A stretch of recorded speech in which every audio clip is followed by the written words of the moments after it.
Praise the Lord. सभी लोगों को जय मसीह की। मसीह ज्ञान ज्योति चैनल में आपका स्वागत है। मैं आपका भाई विनोद कुमार मसीह। आज का विषय है, आज का टॉपिक है, नए जन्मे हुए बच्चों के समान निर्मल आत्मिक दूध की लालसा करो। नए जन्मे हुए बच्चों के समान निर्मल आत्मिक दूध की लालसा करो। तो इसका क्या अर्थ है, इसका क्या मतलब है, आइए हम कुछ वचन से सीखेंगे, जानेंगे। तो अब तक जिन बहन भाइयों ने मेरे इस चैनल को सब्सक्राइब नहीं किया है तो वो कृपया ज़रूर सब्सक्राइब कर लें, ताकि अगली वीडियो की नोटिफिकेशन आपके पास पहुंचती रहे। चलिए अब हम अपने टॉपिक की ओर आगे बढ़ते हैं। हम वचन निकालेंगे पहला पत्रस 2 का 2 वचन। हम वचन निकालेंगे पहला पत्रस 2 का 2 वचन। आइए इस वचन को पढ़ते हैं। नए जन्मे हुए बच्चों के समान निर्मल आत्मिक दूध की लालसा करो, ताकि उसके द्वारा उद्धार पाने के लिए बढ़ते जाओ। आज का टॉपिक भी इसी पहला पत्रस 2 के 2 वचन से ही लिया गया है। तो निर्मल आत्मिक दूध की लालसा करने का क्या अर्थ है, क्या मतलब है? निर्मल आत्मिक दूध की लालसा करने का अर्थ है, मतलब है, परमेश्वर के शुद्ध वचन के दूध की लालसा करना है। परमेश्वर के निर्मल वचन की लालसा करना है। परमेश्वर के सत्य वचन की लालसा करना है। जैसे छोटे बच्चों के जीवन और अच्छे स्वास्थ्य के लिए, उनके विकास के लिए शुद्ध दूध अत्यंत महत्वपूर्ण होता है, आवश्यक होता है, वैसे ही परमेश्वर का वचन हमारे जीवन और आत्मिक स्वास्थ्य और आत्मिक उन्नति के लिए, आत्मा में बढ़ने के लिए अत्यंत महत्वपूर्ण होता है।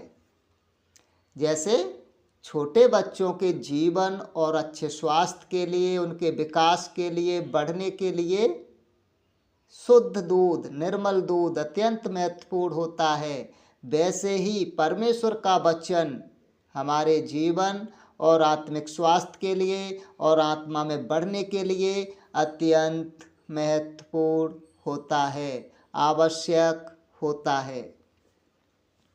शुद्ध आत्मिक दूध की लालसा करो, इसका मतलब है कि हम मसीह लोग परमेश्वर के शुद्ध वचन की लालसा करें, परमेश्वर के सत्य वचन की लालसा करें और परमेश्वर के वचन को हृदय में स्वीकार करें, परमेश्वर के वचन को हम हृदय में ग्रहण करें, परमेश्वर के वचन को हम खाएं,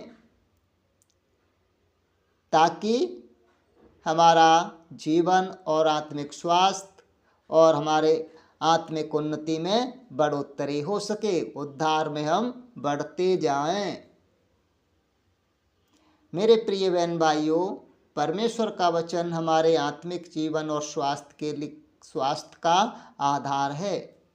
परमेश्वर का वचन हमारे आत्मिक जीवन और आत्मिक स्वास्थ्य का और आत्मा में बढ़ने का आधार है। आइए हम कुछ वचन से देखते हैं। हम वचन निकालेंगे मत्ती 4 का 4 वचन। हम वचन निकालेंगे मत्ती 4 का 4 वचन। आइए इस वचन को पढ़ते हैं। मनुष्य केवल रोटी से ही नहीं, परंतु हर एक वचन से जो परमेश्वर के मुख से निकलता है जीवित रहेगा। मत्ती 4 के 4 वचन में लिखा है, मनुष्य केवल रोटी से ही नहीं, परंतु हर एक वचन से जो परमेश्वर के मुख से निकलता है जीवित रहेगा। मनुष्य केवल रोटी से ही नहीं, परंतु हर एक वचन जो परमेश्वर के मुख से निकलता है उससे भी जीवित रहेगा। तो जीवन के लिए, आत्मिक जीवन के लिए, आत्मा के अच्छे स्वास्थ्य के लिए परमेश्वर के वचन का होना बहुत जरूरी है। परमेश्वर के वचन का होना बहुत जरूरी है। जैसा वचन में लिखा है, मनुष्य केवल रोटी से ही नहीं परंतु हर एक वचन से जो परमेश्वर के मुख से निकलता है जीवित रहेगा। परमेश्वर का वचन हमें जीवन प्रदान करता है, आत्मिक जीवन प्रदान करता है। हम और आइए वचन को पढ़ेंगे, यूहन्ना 6 का 35 वचन और हम यूहन्ना 6 का 51 वचन, इन दो वचनों को और हम पढ़कर देखते हैं।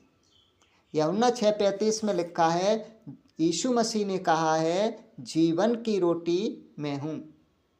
यूहन्ना 6:35 वचन में लिखा है, यीशु ने कहा है जीवन की रोटी मैं हूँ। मेरे प्रिय बहन भाइयों, जीवन की रोटी प्रभु यीशु मसीह है। हम 6:51 पढ़ते हैं, यूहन्ना 6:51 वचन पढ़ते हैं, जीवन की रोटी मैं हूँ, यदि कोई इस रोटी में से खाए तो सर्वदा जीवित रहेगा। यूहन्ना 6:51 वचन में प्रभु यीशु मसीह कहते हैं जीवन की रोटी मैं हूँ, यदि कोई इस रोटी में से खाए तो सर्वदा जीवित रहेगा। प्रभु यीशु मसीह इस वचन में अपने को जीवन की रोटी कह रहे हैं, और जो कोई इस जीवन की रोटी में से खाए तो सर्वदा जीवित रहेगा। मेरे प्रिय बहन भाइयों, ये जीवन की रोटी परमेश्वर का वचन है। हमें परमेश्वर के वचन को ग्रहण करना है, हमें परमेश्वर के वचन को सेवन करना है, परमेश्वर के वचन को खाना है, ताकि हमारा आत्मिक जीवन और आत्मिक स्वास्थ्य अच्छे बने रहें और हम आत्मिक उन्नति में बढ़ते जाएं, हम उद्धार में बढ़ते जाएं।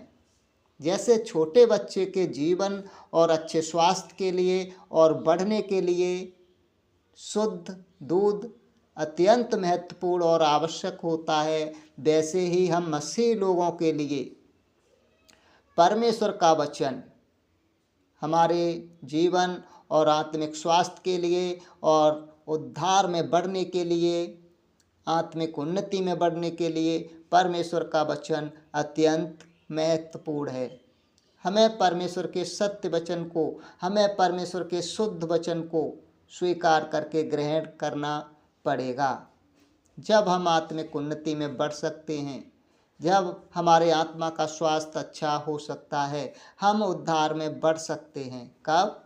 जब हम परमेश्वर के वचन को स्वीकार करेंगे, परमेश्वर के वचन को ग्रहण करेंगे, परमेश्वर के वचन को अपने हृदय में ले जाकर रखेंगे, उसको परमेश्वर के वचन को हम खाएंगे। जब परमेश्वर के वचन को हम खाएंगे तो परमेश्वर के वचन से हमें क्या मिलेगा? पोषण, आत्मिक पोषण, हमारे आत्मा को पोषण मिलेगा। आत्मिक उन्नति में हम बढ़ते जाएंगे, उद्धार में बढ़ते जाएंगे। जैसे ये सांसारिक भोजन हमारे स्वास्थ्य को पोषण देता है, वैसे ही परमेश्वर का वचन, परमेश्वर की रोटी हमारे आत्मिक स्वास्थ्य के लिए अच्छा पोषण है। परमेश्वर का वचन हमारे आत्मिक स्वास्थ्य को पोषण देता है। हमारे आत्मिक स्वास्थ्य के लिए क्या जरूरी है? परमेश्वर का वचन।